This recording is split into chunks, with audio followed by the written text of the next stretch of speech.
Hi, thanks for signing up for this free course on how to become a better photographer. I am Sudhir Shivaram, founder and director of Sudhir Shivaram Photography Private Limited. Basically an engineer by background, electronics and communications engineering, who worked in the software industry for close to 18 years. The first 9 years I can say more of a pure technical software programmer working at the device driver, kernel programming, that kind of a work. And the remaining part more into the corporate section of management level, I would say, of handling a software division itself. So I come with a pretty strong technical background, and on top of that 25 years of photography. So I've been doing photography, and most importantly I've been teaching photography for close to 15 years.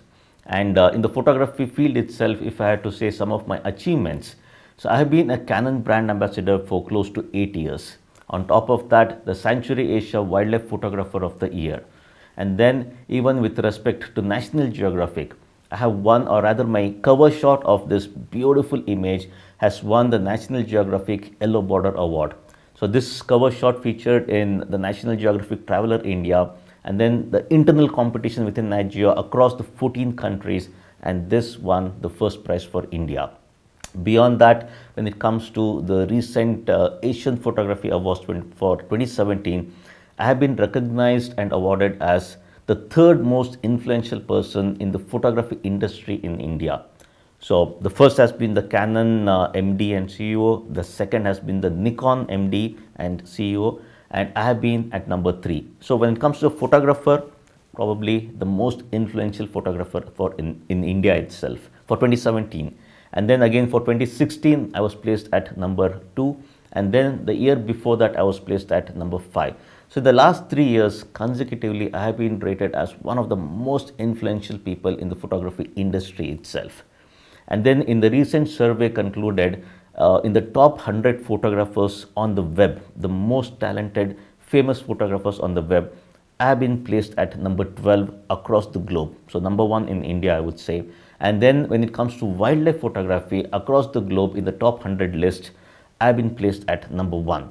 So the awards and recognition, it goes on and on and on. So that basically gives me the confidence to teach, the kind of credibility I have. And that is where the big brands like Canon, Nikon, Samsung, Adobe, a lot of these big brands, they work with me because of the trust they have in me, with my capabilities, with my technical knowledge on photography and everything related to photography. So I've been conducting photography tours, workshops, all this for years together. And in the last 3 years alone, I have taught for more than 1,500 students. So I come with this very, very strong background when it comes to photography teaching. That's about me. Now let's come to the course itself. What is this course about? Now, in the next 40 minutes, I am going to teach you everything you need to know on the basic fundamental aspects of photography. Fair enough, you have bought your new camera and you look at all the various settings in the camera, doesn't matter, be it a Canon or a Nikon or a Sony or a Pentax or a Ricoh, the brand just does not matter. It's the concept which is more important. So you bought the camera, you look at the camera, the settings, it's way complicated. There are way too many buttons. In fact, if you see the current age digital cameras, they are very complex. The photography manual itself, if you see 200 pages, 300 pages, I don't expect you to go through those 300 pages to start operating this camera or how to become a better photographer. So in this course, what I'm going to do is I'm going to help you understand. If you look at the very basic things, what gets displayed at the back of the camera, I'm going to help you understand what each of those things are, how they impact photography, how you can start using that. So I'm going to teach you all those. Even though in the course I'll be using a Canon camera to explain the concept, it holds good for any brand of the camera. So what I want you to do is charge your camera completely and then hold the camera in your hand, go through the course one step at a time and start experiment along with me. And now comes another important point.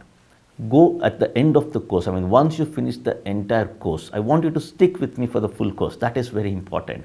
Once you finish the entire course, at the end of this course, I am going to give you some very, very useful information and tips. So don't cut it across, stay till the end, go through it and hear what I have to say at the end of the course, which is where is going to be very, very important for you when it comes to your photography learning. And now comes another very important point. Now, as a part of this course, this is what, around 40 minutes of course. That's all. It's not a very big course. Now, if you look around, you have a lot of distractions. Your cell phone, your email is coming up, you have your Facebook or Instagram account, you keep looking at all those things. So if you want to learn, if you want to be a better photographer, before you start this course, what I want you to do is switch off all those things. No distractions, nothing. You give me your undivided attention for the next 40 minutes and I'll guarantee you, you are going to become a better photographer. Your understanding about photography will change like anything. So switch off all those things, pay complete attention to what I have to say as a part of this course, experiment along with me, and most importantly, as I said, at the end of this course, I have some very important information to share with you. Go through that as well, and then you can feel the difference in your images, and then you will be very happy looking at the images, the wow factor in the image, all those will start coming in. So let's get started with the course. Hi, in this tutorial, I'm going to take you through the core concepts, the fundamental concepts of photography, and give you my recommendations so that you can start making some awesome images. The other good part about this tutorial is, like, I'll be conveying some of the settings, and in your camera you should be able to try it out and do the things practically along with me. So in the next 30 minutes, stay tight, follow the concepts, experiment along with me, and you will see the difference in your images, where you will understand what it takes to make those awesome images. So let's get started.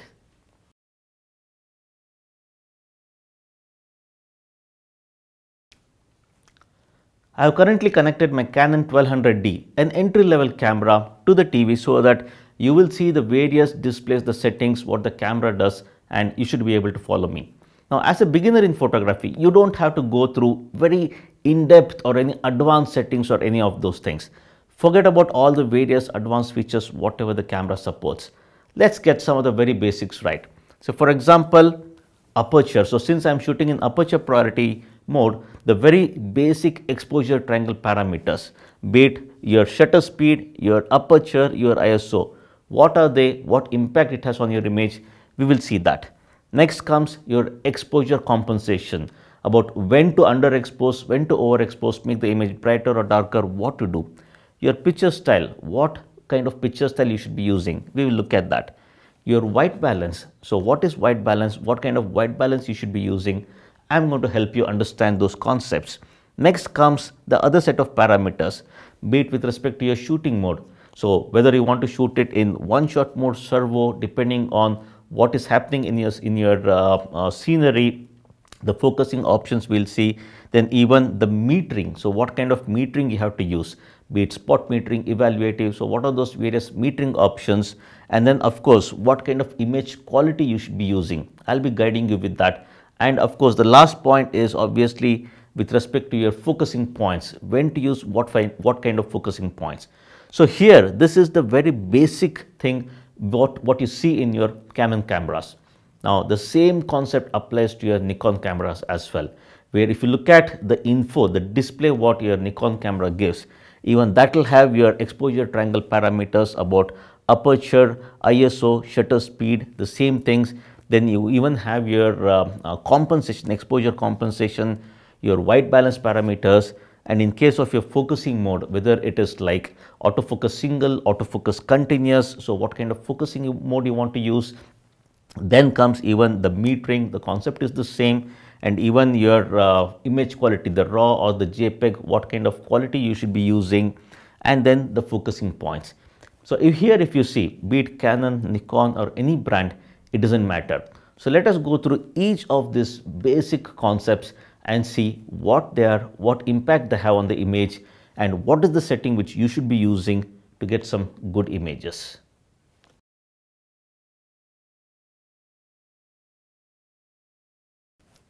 As a first step, let us understand about the image quality.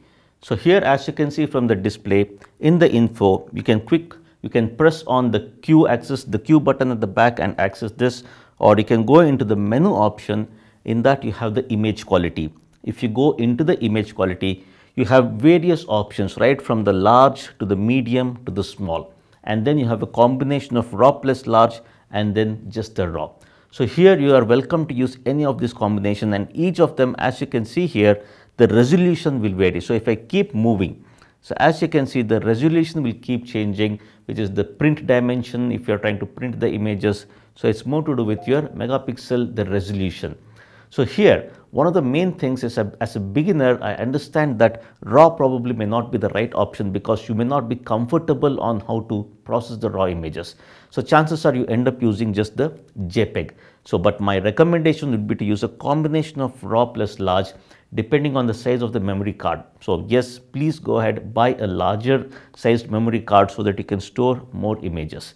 Now, one of the key advantages of the raw file is even if you make minor mistakes in the field, be it with respect to the various settings, with respect to your white balance, exposure, so even with respect to the picture style, any of those various combination you make a mistake, still there are ways in which you can very easily fix if it is raw. Raw is very, very powerful. So go ahead, use the option of raw plus large and then keep that as your standard setting.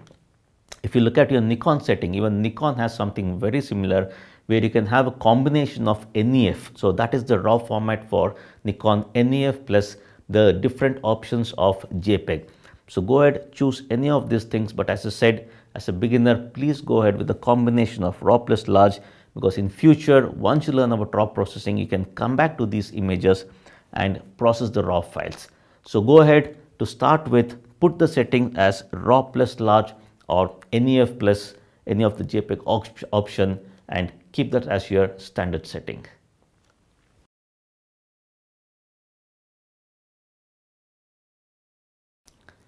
Let us now understand the next important parameter, which is your white balance.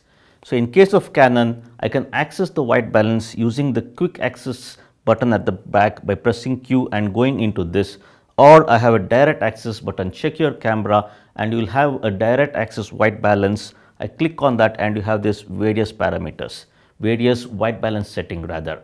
What is white balance? In simple terms, white balance is one of the key parameter which decides what kind of colors you want in your image. White balance is nothing but telling the camera to get a white color as a proper white depending on the lighting situation. Now, white balance is expressed in Kelvin. So here if you see with respect to the white balance, for my Canon 1200D, I have all this various white balance setting. I have the auto white balance where the camera decides what kind of colors to put, what kind of Kelvin value to put depending on the lighting. Then I have the daylight. So daylight has an approximate value of 5200 Kelvin. Then I have the shade. Shade is approximately again 7000 Kelvin. I go further, I have the cloudy, which is 6000 Kelvin. Then the tungsten light, which is more of 3200 Kelvin. Then again the white fluorescent light. Flash, for outdoors, flash is in the range of 5400 Kelvin, and then the custom white balance. So depending on your camera model, you may have the advanced setting of the manual white balance where the K will be displayed and these values you can manually put it. Let's go each of this, let's look at each one of them. Now, when it comes to outdoors, if you use a white balance setting of anything about 5000 or below 5000 Kelvin, say for example, daylight, then tungsten or even fluorescent, any of these parameters where the value is less than 5000 Kelvin, you will get more of bluish cast in your image. So whereas same outdoor conditions, if you go into the option of say shade which is 7000 Kelvin, cloudy which is 6000 Kelvin, anything above 6000 Kelvin, you will get more yellowish colors in your image. Now let us look at this particular image. So this image has been shot outdoors. So what I'm going to do is I'm going to show you like how by putting different white balance values, the colors of the image basically changes. So I'm going to just put it in auto mode. So auto, the camera decides, I have no control. Then if I'm going to put it in daylight at 5200 Kelvin, this is what I get. Then I move it from 5200 to 5400 Kelvin, which is more of your flash. Outdoor for flash is 5400. This is the kind of colors you get. Then I moved to cloudy, which is 6000 Kelvin. And then even with respect to shade, it is more of 7000 Kelvin, it goes up. On the other side, if I come where I put it for tungsten, which is 3200 Kelvin, as you can see, it is more bluish in color compared to the cloudy and shade which is more yellowish, more warmer colors. Even white fluorescent light also gives you more bluish color. So as you can see, white balance varies the colors in your image. My recommendation is do not go with auto white balance, because in case of auto white balance, the camera decides what colors to put. As a photographer, you need to be in control. You decide what kind of white balance you want to use based on the actual lighting situation. This is for Canon, and if you look at Nikon option, it is more or less the same, where the terminologies may vary a little bit, but the overall concept of using the white balance is the same. So as I said, as a beginner, my recommendation when it comes to the using the values for white balance, don't go with auto. Based on the lighting situation you use, whether you want to go with daylight or flash, or it is cloudy, or with respect to shade, those things. For indoors, probably it may be more of incandescent or fluorescent. Those options comes into picture. So go ahead, understand about white balance, take the camera, go out in the field, the same image what you have, go ahead and shoot that at various white balance, and you personally see what the difference is, and you decide based on the lighting what kind of white balance makes sense. So that's about white balance.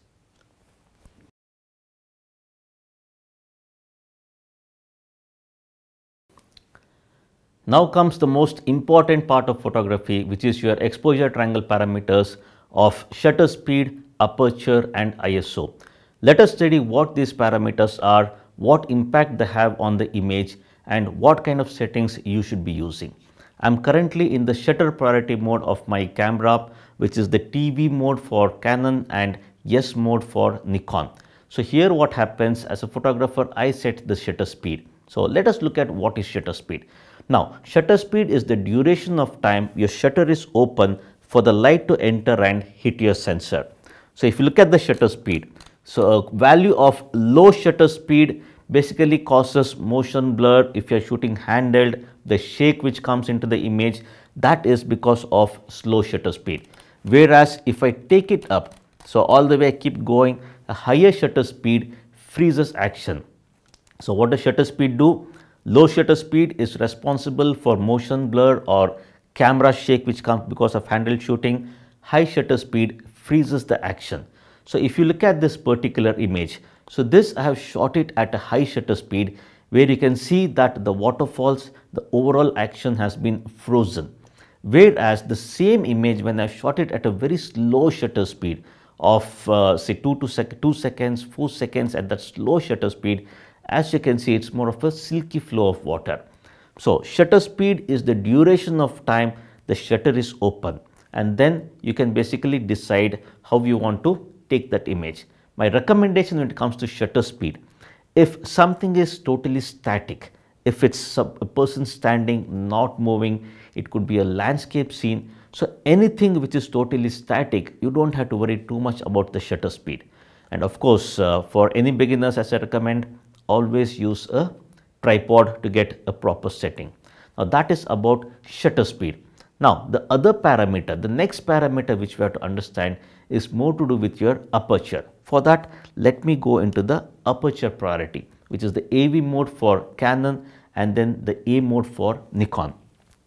Aperture is basically one of the parameters. Now okay, first what is aperture? Aperture is the opening of your lens. So if you look at this particular lens, so this is basically the 1635 lens. Aperture is this opening.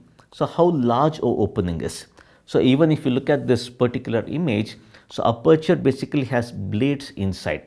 So a smaller aperture, say if I go all the way down to f4, an aperture, a smaller f number basically means a very large opening of your lens. Whereas I move up all the way, I go to f16, f20, f22, that is a very small opening. A very small opening means less amount of light coming into the camera. So here if you can see, a smaller f number is a large opening, a larger f number is a very small opening. Now this again controls the amount of light entering your camera. So one of the key things about aperture is that controls the depth of field. Now depth of field is that area of your photograph which is in sharp focus. So this particular image here, if you see, the depth of field what we call is very shallow. I have used a very low f number, and that is where, as you can see, the depth of field is very shallow.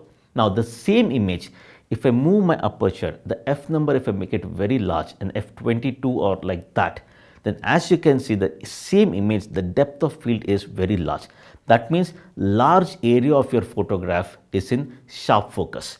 Now as a photographer, you have to decide where you want to use a shallow depth of field, where you want to use a larger depth of field. Now let me give you a quick tip over here. If more or less, if it is just one single subject what you are trying to shoot, in most situations, a lowest f number supported by your lens will do. Whereas if there are more subjects one behind the other and you want all of them to be in sharp focus, then your f number you may have to increase. Now similar to the shutter speed, aperture is one of the parameters responsible for your depth of field.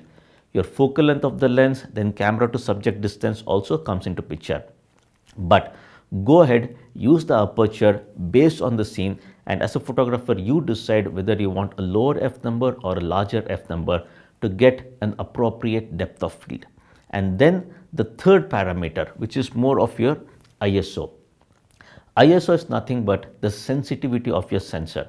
So during our olden days when we used film, so there were basically chemicals in the film, and then that is what we called as the sensitivity of the film. So the ISO or the ASA, what we used to call, was more of how fast those chemicals can react to light.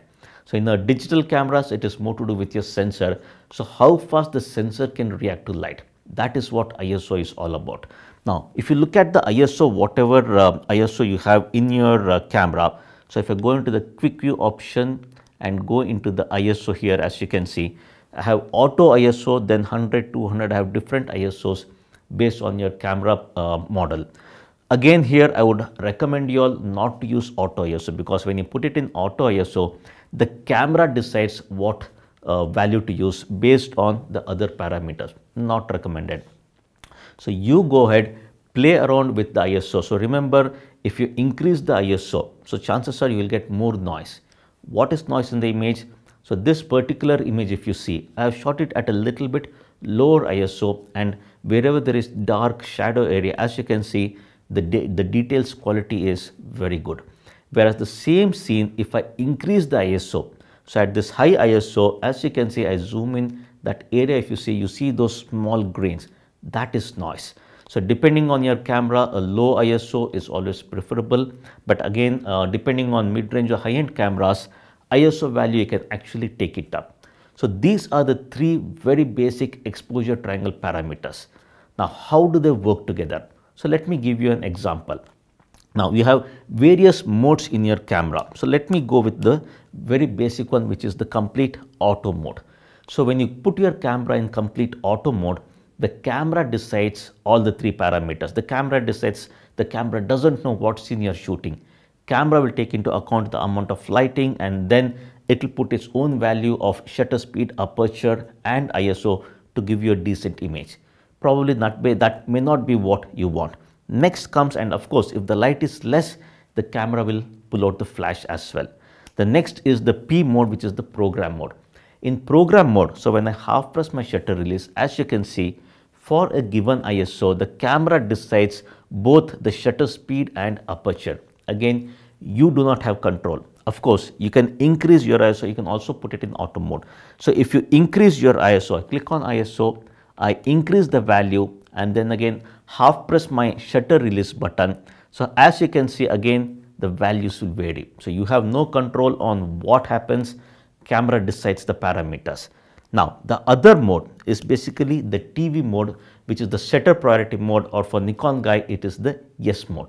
So when you put it in TV mode, as a photographer, you decide what kind of shutter speed you want for a given ISO, and when you half press the shutter release button, camera will give a particular aperture. Now remember, if the aperture is blinking, which is happening in this case, if the aperture is blinking, that means that is not enough for this very high shutter speed in this low light situation. So I'm in my studio, the lighting is very low, so this high shutter speed for this ISO is not enough. Aperture is not enough, it blinks.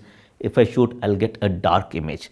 So that is where I keep decreasing the ISO, and then it is still not enough. There you see, it's very dark in the room here. I go all the way down, and there you go. So at one point it stops blinking, and this is a good value. Of course, remember, if the movement is happening in the subject, you will get shake blur, okay, if you are especially doing handheld. So you have to watch out for shutter speed. So keep it in mind, if any movement is happening in the scene, then make sure to watch out for the shutter speed and try to keep a high shutter speed if you want to freeze the action, and then if you want to purposely induce a motion blur, go with the slow shutter speed. That is about TV mode or the yes mode. And then the other mode is AV mode, which is the aperture priority mode, and for Nikon guys it is the A mode. In case of aperture priority, as a photographer, you decide, let me take it all the way down, you decide what aperture you want for a given ISO, and when you half press your shutter release button, camera will give you a corresponding shutter speed.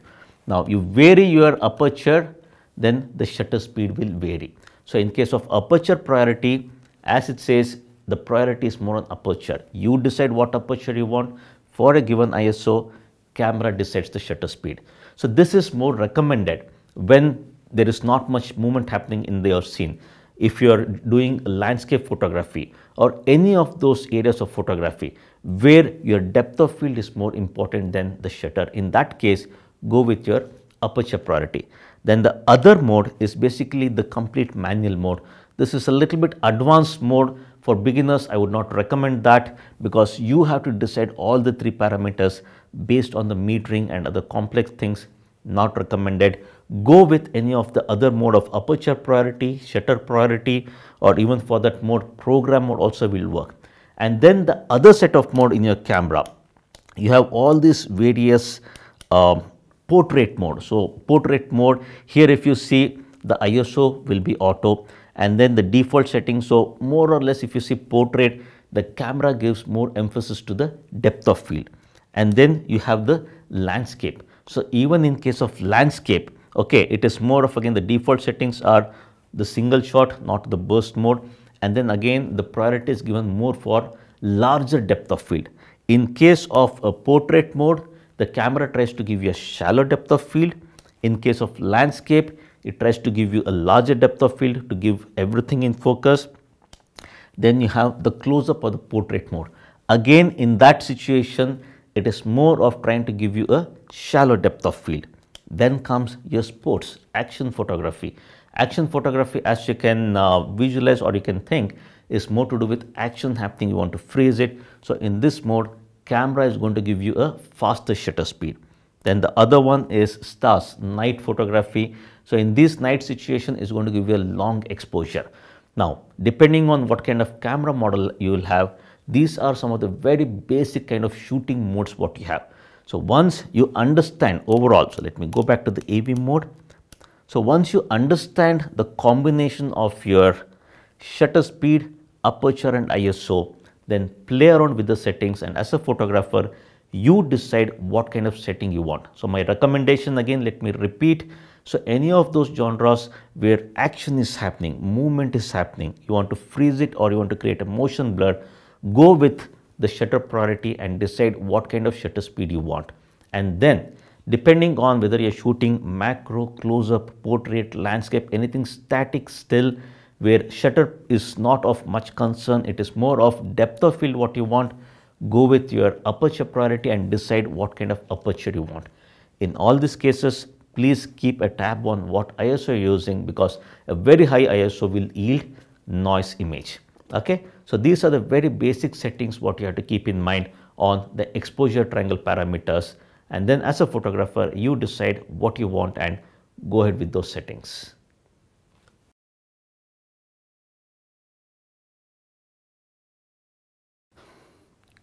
Now comes the next interesting part, which is your focusing mode and the focusing points.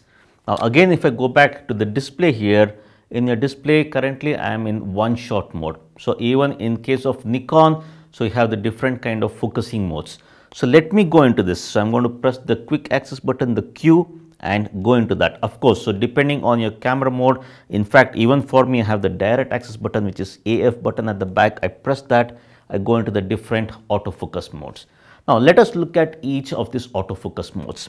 The first one is one shot in terms of Canon, and for Nikon guys it is AFS, autofocus single. Typically one shot mode is used for totally static subjects. So what happens in case of one shot mode is when you half press the shutter release button, you hear the beep. Of course you need to have the beep enabled in your menu options. Once you hear the beep, that means the camera has locked focus onto that subject. So even in this case, so if you look at my camera here, if I just loosen the camera here, the head, so I aim at a particular place, I half press it, I'm in one shot mode, say okay, and then depending on where I'm shooting, you have to be in the autofocus on mode. Okay, so once I press, I half press it, I hear the beep, keeping it half pressed, even though I move the camera left and right, the focusing will be locked at that particular point. So this option is quite useful when it comes to locking the focus and then recomposing. Depending on you want to move the subject within your frame, one shot is obviously a good mode. So that is one shot in Canon and autofocus single in case of Nikon. Next comes let's look at the AI servo. So if I come to the last option, that is AI servo for Canon, and in case of Nikon it is AFC, which is autofocus continuous. Now as the name says, autofocus continuous, here what happens, you can keep the focusing point on the subject and keep moving the camera along with the subject. So typically AI servo or autofocus continuous is used in cases where the subject is moving. So any kind of moving action photography, any kind of situation where the subject is continuously moving, in that situation keep the camera in AI servo or autofocus continuous mode. In this case what happens, when you half press your shutter release button, the camera will be continuously focusing. It will not stop. So there is no concept of locking focus at that place. It locks the focus, but when you move the camera along with the subject, it continuously focuses. So as you can see, it is suitable for anything which is moving. Next comes the other middle one, which is AI focus, or for Nikon guys it is AFA, autofocus auto. Here what happens, so in this particular mode, if the subject is stationary, internally the camera will move to one shot. So in case of AI focus, if the subject is stationary, internally it will move to one shot and you will hear the beep sound. In case of AI servo, you will not hear that beep sound because it is continuously focusing. AI focus, internally it moves to one shot or autofocus single, you will hear the beep. But then if the subject starts to move, of course in this situation you can again do the recomposition, keeping it half pressed, move the camera and then click. In case of AI focus, if the subject is still and then it starts to move and you move the camera along with the subject, internally it will move over from one shot to AI servo. So that continuous focusing will start happening. Now of course, if you look at the situation, you feel that this is probably the best option and we should use it as a beginner. But my recommendation is don't go with this option, because there are certain situations where it takes time for the camera to detect that yes, the movement has happened, subject has started to move, and this switch over from one shot to servo or from autofocus single to autofocus continuous, there may be a lag, there may be a delay, and you may miss those important shots. So my recommendation is go with either one shot for totally static subjects, macro photography, landscape, portrait you're doing, close up. So any of those product photography, fashion photography, portrait, so monuments. Okay, so any of these things go with one shot, and AI servo or autofocus continuous go in those situations where there is continuous movement happening, somebody running, car race happening. In case of wildlife photography, action, any of those things go with AI servo. So this is more about the focusing mode of the camera. Next comes the focusing points. So if I come out of the screen, so if I press, of course in Canon the rightmost button at the top, and even in case of Nikon you have the button at the front, depending on your camera model, where you can choose what kind of focusing points you want. So in my Canon 1200D, if I press on the focusing points, you will see all these various focusing points. Now this is where you will have to decide, and my recommendation again here is do not enable all the focusing points, because what happens is these focusing points are responsible for getting the subject in focus. Now if you enable all the focusing points, what happens is the camera decides where and how to focus or on what subject within your frame, it has to focus. Based on how much light is falling on the subject, based on the contrast of the subject, the camera decides. So that is obviously not a good option, because if there are two people standing one behind the other, you want to focus at the front person, chances are if it's not properly lit, the camera will focus at the back person which is more lit, and that is not what you want. So avoid enabling all the focusing points, and you decide. So move your options around, and based on how you want to compose, you go ahead, move the focusing left, right, wherever you want to focus. And honestly speaking, the center focusing point is basically the most powerful one, which is the fastest, which basically focuses on the subject very fast. So go with the center focusing point for faster focusing even in low light situation. Concept is the same even in case of Nikon. Now, even depending on your camera model, the number of focusing points also will vary.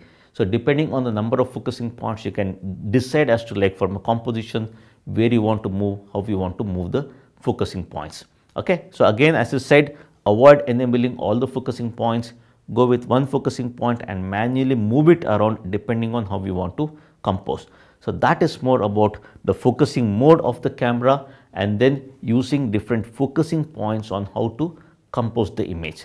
So remember, you go ahead, you decide what kind of composition, what kind of focusing mode you want, put those parameters in the camera and then take it forward.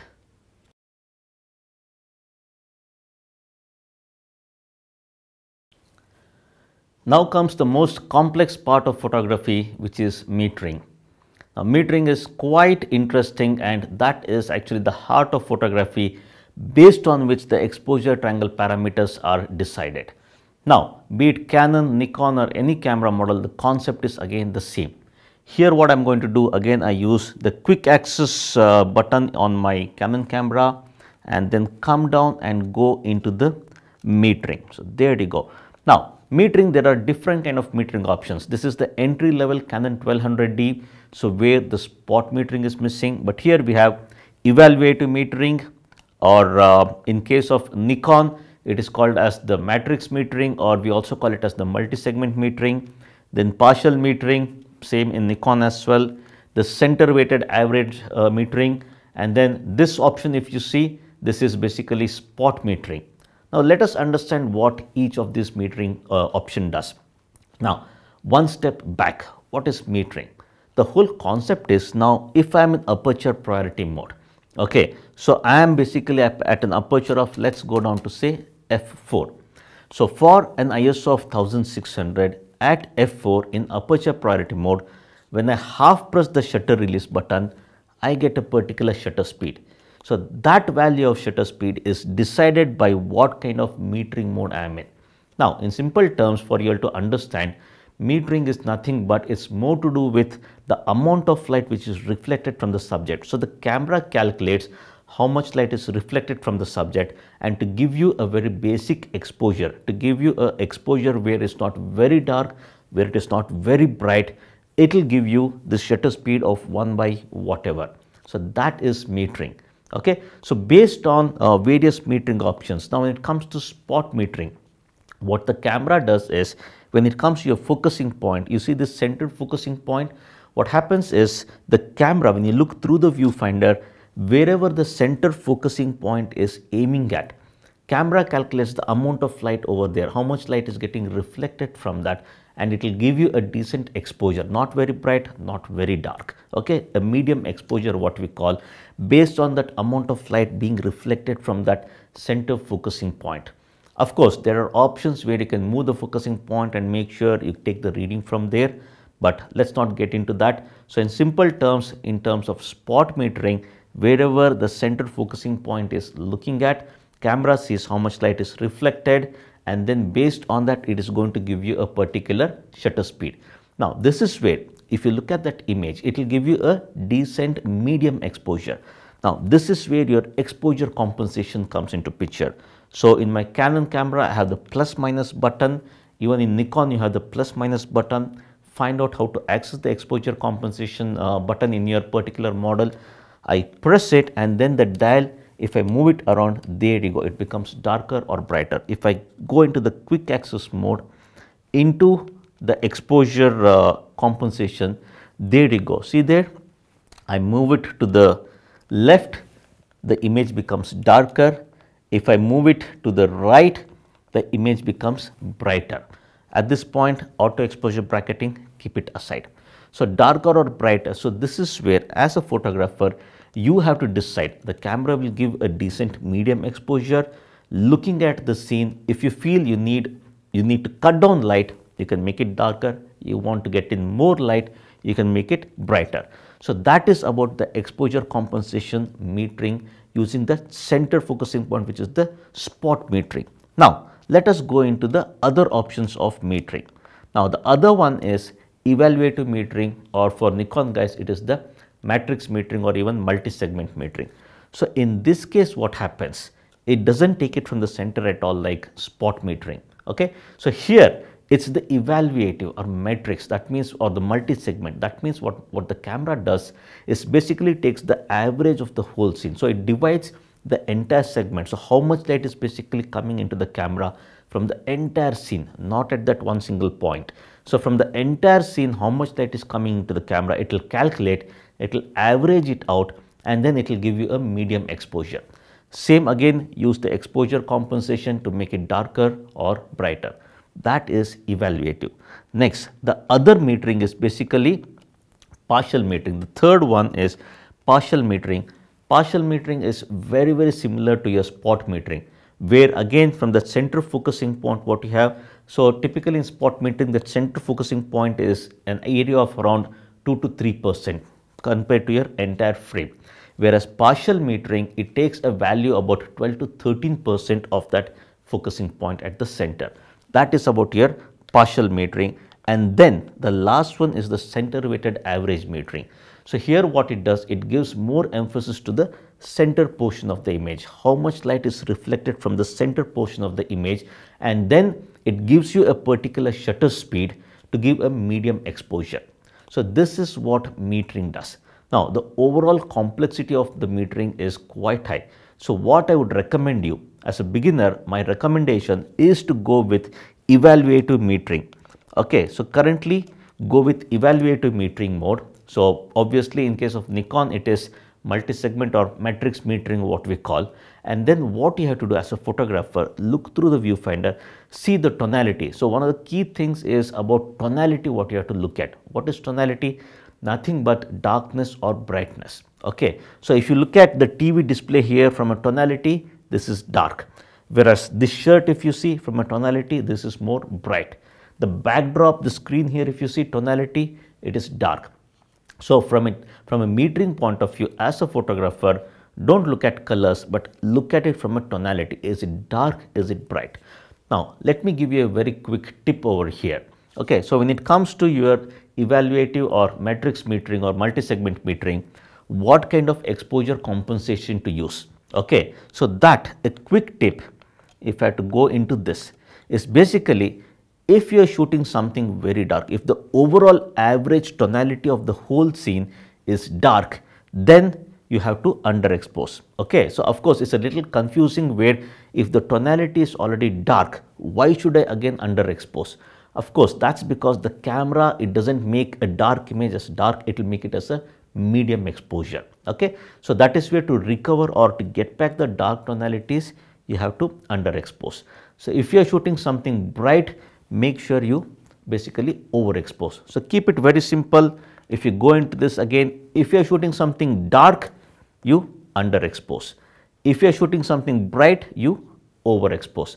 By how much? That by trial and error, by experimenting over a period of time, you are going to learn it. So as I said, my recommendation when it comes to metering is to make sure use evaluative metering or multi-segment matrix metering, and based on the tonality, go ahead, underexpose or overexpose. So what I would recommend you is take your camera, get out into the field and then use these options. Okay, so don't try to experiment with every single of the metering option. Try to master one particular metering option, understand it in depth, and then continue to the next one. So put your camera in matrix or evaluative or multi-segment metering, same scene. Okay, put it on a tripod, put the camera on a tripod, same scene, shoot it with your exposure compensation at 0. So it doesn't matter whether you're in AV mode, TV mode, so obviously the corresponding value the camera will give you. Okay, it's okay, go ahead with AV or the A mode, then go ahead, same shoot it at 0. Then if you feel that the overall tonality, the average tonality is more on the darker, try to underexpose. You see these dots over here, try to underexpose by each dot. So 1 step, 2 steps. So keep underexposing 1 step at a time, the same scene, then again get on to the other side. So the best way to learn as a beginner is to experiment, and don't experiment on different scenes. That's another important point. Experiment on the same scene with different values. Make a note of it. And of course, the very good point is the EXIF information is available in your camera. Come back, copy it to the computer, and then keep looking at each image and see what is it that you have done. And that is how you can master the whole concept of metering, and you decide, depending on the situation, what kind of metering, what kind of exposure compensation you want to use, and then decide. So that's the best way to learn. Experiment 1 step at a time and then master the concepts. Good luck with metering.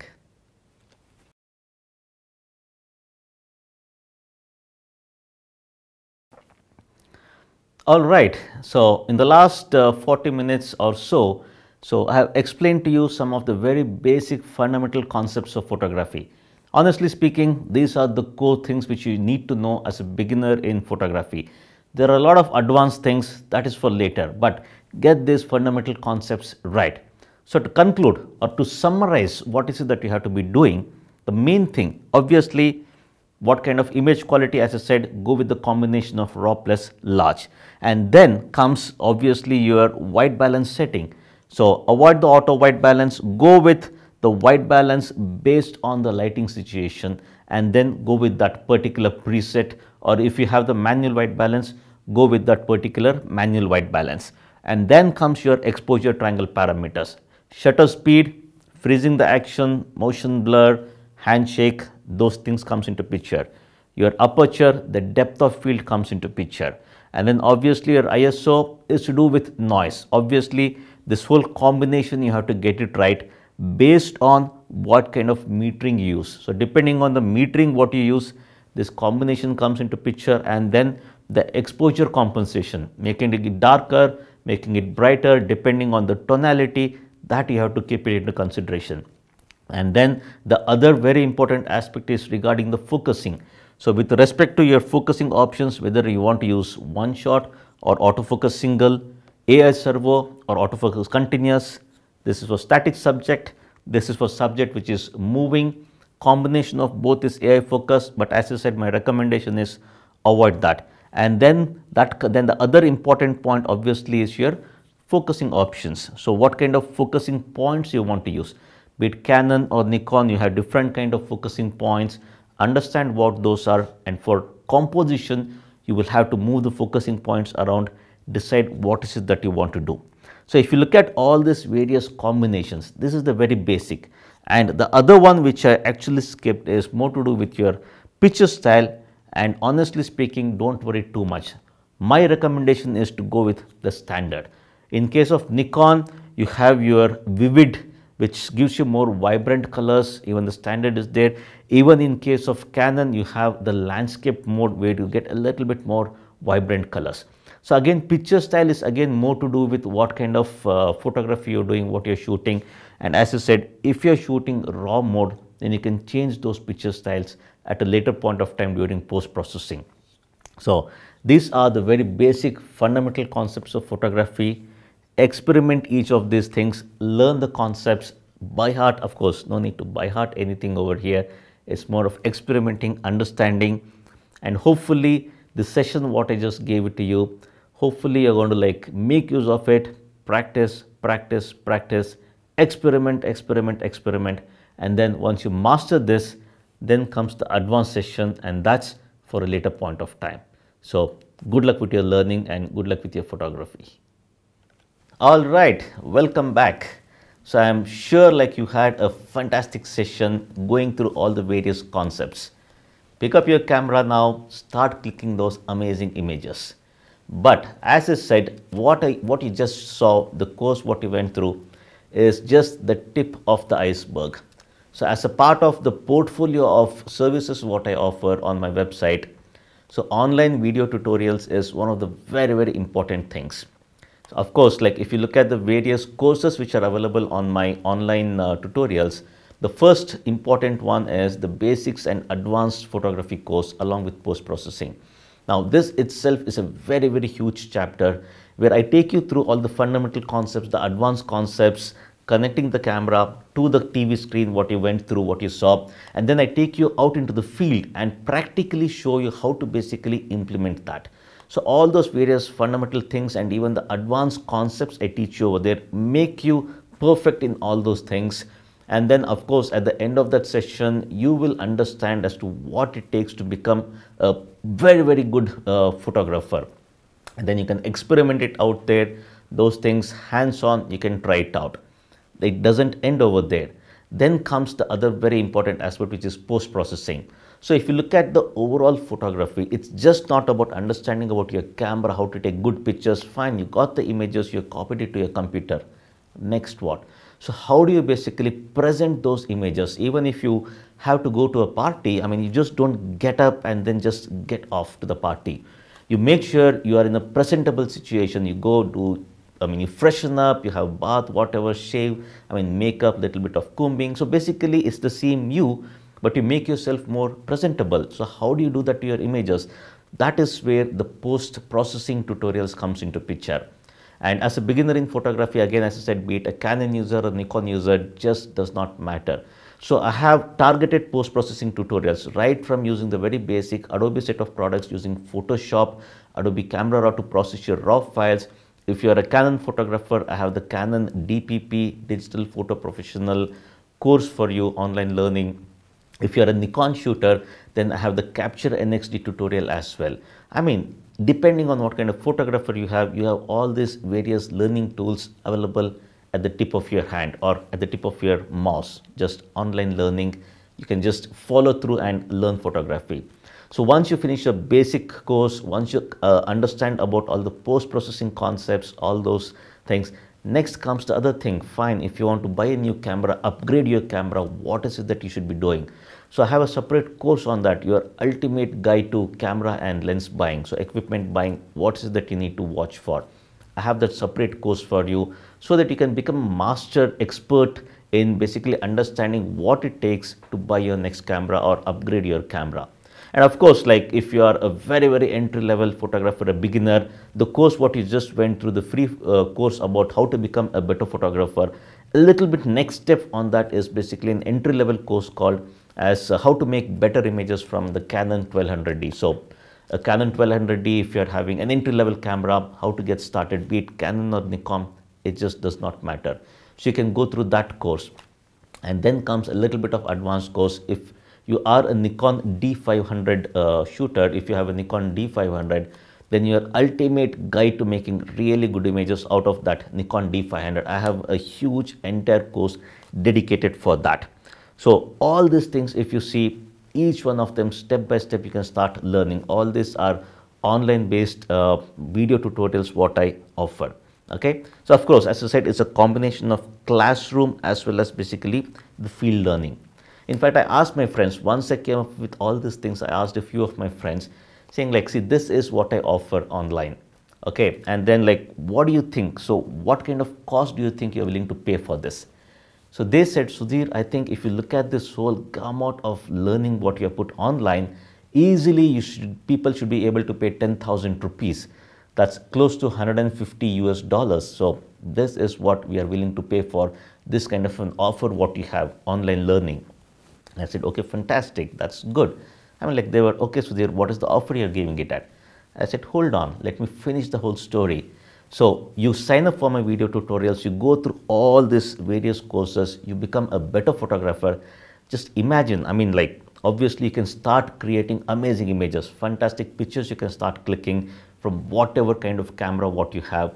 And then even once you become an expert shooter, move to the pro level of shooting.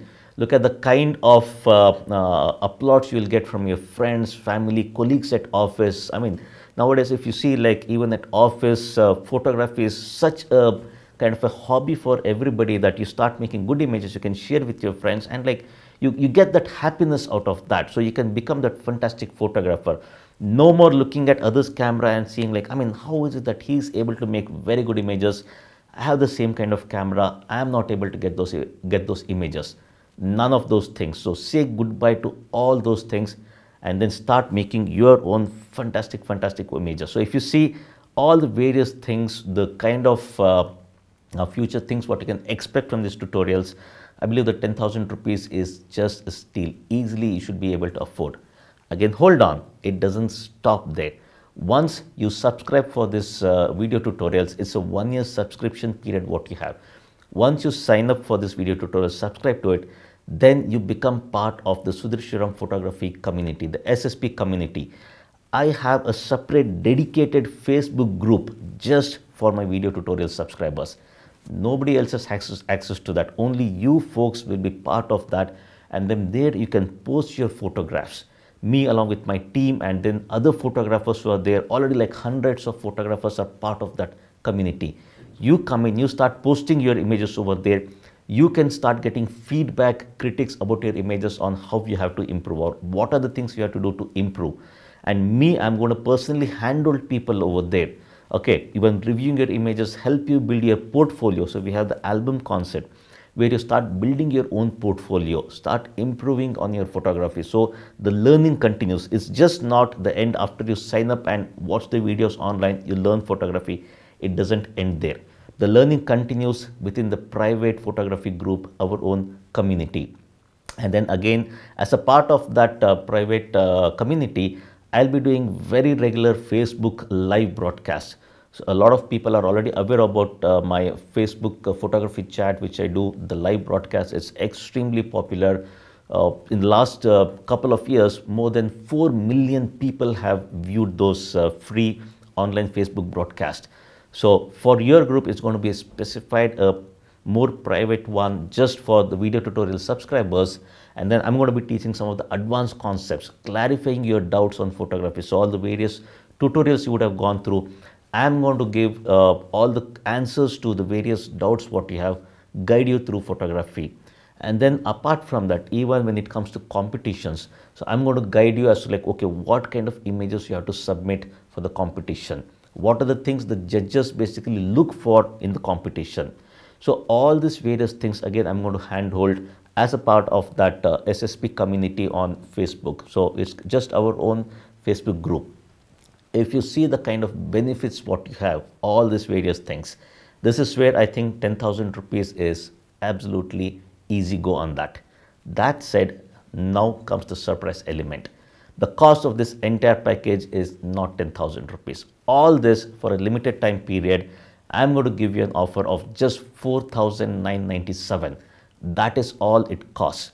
This entire thing, if you see, right from the various basics and advanced photography tutorial what you have, advanced post-processing what you have, your ultimate guide to basically camera lens buying, that guide, post-processing using the Adobe set of tools, Photoshop, Adobe Camera Raw, Capture NXD, then even Canon DPP, and then even the Nikon D500, how to basically make good images from that, the 1200D for beginners, all these various tutorials what you have for online learning, then our own private Facebook community, our own SSP community to learn photography, take it forward, the live broadcast, a lot of this bundle, if you look at the whole gamut of services what I offer, all this at a steal away price of just rupees 4,997. So what are you waiting for? The link is right down here. Go ahead, click on the link, explore the various tutorials, sign up for that, and I'm going to see you on the other side in our own SSP community. So don't wait any longer. As I said, this is going to be a limited time offer. Go ahead, sign up and start learning photography, and I'm going to help you become a better photographer. That's my guarantee.